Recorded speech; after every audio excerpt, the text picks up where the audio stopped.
ओम नमः शिवाय. नमस्कार सगळ्यांना. मी कविता नेहरे आणि तुमचं सगळ्यांचं स्वागत आहे अन्नपूर्णा बाय कविता नेहरे या यूट्यूब चॅनलवर. आज आपण बनवणार अगदी सोप्या पद्धतीत रेसिपी. तर चला सुरुवात करू एक नवीन रेसिपीसाठी. या रेसिपीसाठी लागणारे साहित्य आहे. तर आज आपण बनवणार आहोत दक्षिण भारतातील प्रसिद्ध मऊ आणि जाळीदार अप्पम. हा पदार्थ विशेषतः केरळामध्ये खूप लोकप्रिय आहे. याचं प्रमाण मी सांगते. 1 वाटी उडद डाळ आणि 3 वाटी तांदूळ. हा पदार्थ विशेषतः केरळामध्ये खूप लोकप्रिय आहे, पण शक्यतो तिथे अप्पम नारळाच्या दुधासोबत बनवला जातो आणि त्याच्या कडा कुरकुरीत व मधला भाग स्पॉन्जी व मऊ असतो. पण मी अगदी सोप्या पद्धतीत वेगळ्या पद्धतीने अप्पम दाखवणार आहे. नक्की ट्राय करा. याचं प्रमाण मी 3 कप जर तांदूळ असेल तर 1 कप तुम्ही उडीद डाळ घ्या. मेथी दाणेही बाजूला भिजत ठेवा. माझ्याकडे स्किप झाला आहे. आणि 1 कप ताजं खोबरं किंवा 1 कप नारळाचं दूध तुम्ही घ्या. मी आता टाकले नाही आहे, पण तुम्ही ह्या पद्धतीने मी एकदम सोप्या पद्धतीने दाखवत आहे. हे छान असं बॅटर आपण दळून घ्यायचं. आणि हे मी तांदूळ आणि उडीद डाळ 4 ते 5 तास भिजत ठेवली ते अगोदर करण्याच्या अगोदर. हे छान असं बॅटर करायचं आणि दळून घ्यायचं छान असं. तांदूळ मेथीदाणे 4 ते 5 तास भिजत ठेवा तुम्ही. मिश्रण पातळ पण ओतता येईल अशा कन्सिस्टन्सीचं असावे.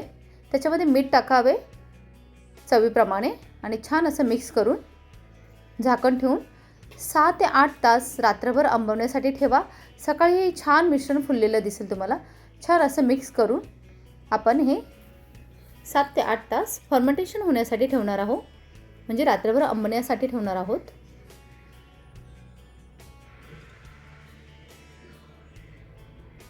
हे आपलं फर्मेंटेशन झालं आहे 7 ते 8 तास. तर छान असं मिक्स करा आणि एकीकडे तवा गरम होण्यासाठी ठेवा. पॅन गरम झाला की थोडंसं ऑइलिंग करा ग्रीसिंगसाठी. हे छान मिक्स करा असं आणि त्याच्यात थोडंसं पाणी ॲड करा.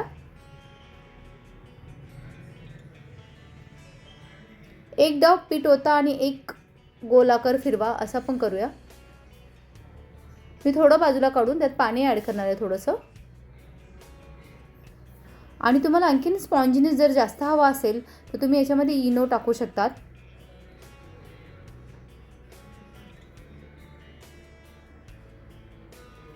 ईस्ट नसेल तर थोडा शिजवलेला भात पण घालण्यास छान नमतो. हे पीठ घट्टसर असेल तर अप्पम जाळीदार होत नाही, म्हणून थोडंसं पाणी ॲड करा आणि छान असं त्याचं बॅटर तयार करा. म्हणजे मिश्रण पातळ पण ओतता येईल अशा कन्सिस्टन्सीचं असावं.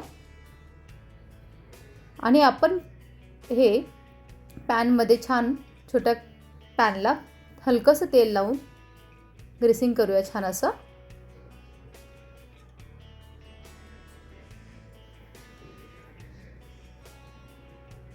एक डाव पीठ ओता, पॅनवर गोलाकार फिरवा.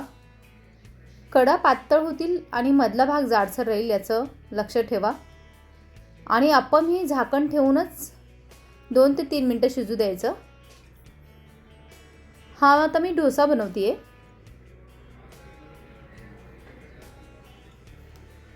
छान असे डोसा पण बनवता येतात.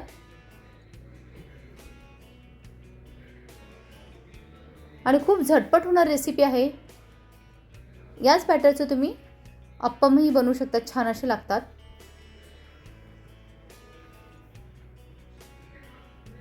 अगदी 1 ते 2 मिनटात हे डोसे होतात. नक्की हे बॅटर तुम्ही तयार करून ठेवा. फ्रीजमध्ये तुम्ही 3 ते 4 दिवस आरामशीर वापरू शकतात. हा आपला डोसा तयार झाला आहे. आणि याच्यासाठी मी तुम्हाला काही टिप्स सांगत आहे. पीठ खूप घट्ट असेल तर अप्पम जाळीदार होत नाही. अप्पम नेहमी झाकण ठेवूनच शिजवा. अप्पमचे फायदा हलका आणि पचायला सोपा आहे. फर्मेंटेशनमुळे पचनासाठी चांगला आहे. कमी तेलात तयार होणारा पदार्थ आहे. नक्की ट्राय करा. आणि हो, तुम्हाला जर डोसा आणि अप्पम एकाच बॅटरमधून बनवायचे असतील तर काही छोट्या टिप्स पण महत्त्वाच्या टिप्स आहे, लक्षात ठेवा. 3 कप तांदूळ, 1 कप उडीद डाळ, अर्धा टेबलस्पून मेथी दाणे, अर्धा कप शिजलेला भात मऊ आणि आंबण्यासाठी. ट्राय करून बघा, छान लागते. हे सर्व भिजवून बारीक वाटा आणि 8 तास आंबू द्या. हेच बॅटर दोन्हीसाठी वापरता येतं. डोशासाठी टिप्स आहे, बॅटर थोडं पातळ करा. ओतण्यासारखं पण फार पातळही नाही. तवा चांगला गरम असावा. बॅटर गोल फिरवा, पसरवा. वरून थोडं तेल किंवा तूप सोडा. कुरकुरीत डोसा हवा असेल तर पातळ पसरावा. खूप छान होतो. आणि अप्पमसाठी मी तुम्हाला काही टिप्स देणार आहे. त्याच बॅटरमध्ये 2 ते 3 टेबलस्पून नारळाचं दूध किंवा वाटलेलं खोबरं घाला. अप्पमसाठी बॅटरच्या डोशापेक्षा जास्त पातळ ठेवा. हे छान असं कडेनी पातळ आणि मध्ये जाड असं अप्पम ठेवायचं. आणि अप्पमसाठी अप्पम पॅनच वापरा. पॅन फिरवून कडा पातळ करा आणि झाकण ठेवून शिजवा 2 ते 3 मिनटं. अप्पम उलटायची गरज नसते. हां, जर काही खास महत्त्वाच्या टिप्स सांगते. जर बॅटर जास्त आंबलं असेल तर थोडं तांदळाचं पीठ मिसळा. हिवाळ्यात बॅटर आंबायला वेळ लागतो. गरम जागी ठेवा. अप्पम जाळीदार व्हायला असेल तर बॅटर पातळ आणि हलकं असावं. आणि डोसा कुरकुरीत व्हायला असेल तर तवा नेहमी मध्यम आचेवरच ठेवा. हा आपला अप्पम अगदी 1 मिनिटात छान असा तयार झालेला आहे. जाळी बघा किती सुंदर जाळी आली आहे. असेच फटाफट तुम्ही एकामागोम एक सगळे अप्पम तयार करा.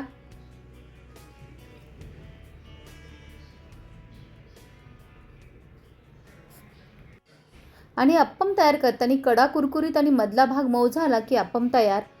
आणि काही टिप्स आहे. जर अप्पमला जर जाळीदारपणा येत नसेल तर ईस्ट नसेल तर थोडा तुम्ही शिजवलेला भात वाटणास घातलेला चांगला लागतो. किंवा तुम्ही थोडासा इनो टाकून त्यात मिक्स करू शकतात. पीठ खूप घट्ट असेल तर अप्पम जाळीदार होत नाही. अप्पम नेहमी झाकण ठेवूनच करायचे. आणि तांदूळ निवडताना अप्पमसाठी शक्यतो इडली डोसा तांदूळच वापरा.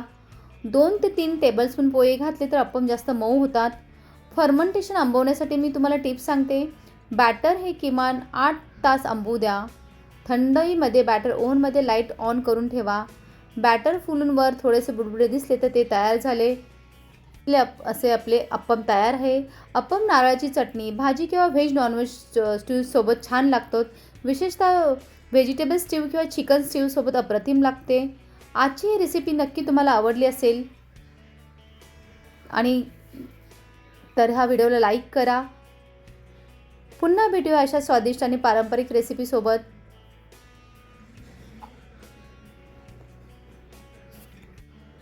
आणि सर्विंग टिप. अप्पम गरम असतानाच सर्व करा. ते विशेषतः व्हेजिटेबल स्ट्यू किंवा चिकन स्ट्यूसोबत अप्रतिम लागतात. आणि हो, बॅटरमध्ये थोडीशी साखर घातल्यास कडा सुंदर रंग येतात. म्हणून ट्राय करा. हे आपले अप्पम आणि डोसे तयार आहेत.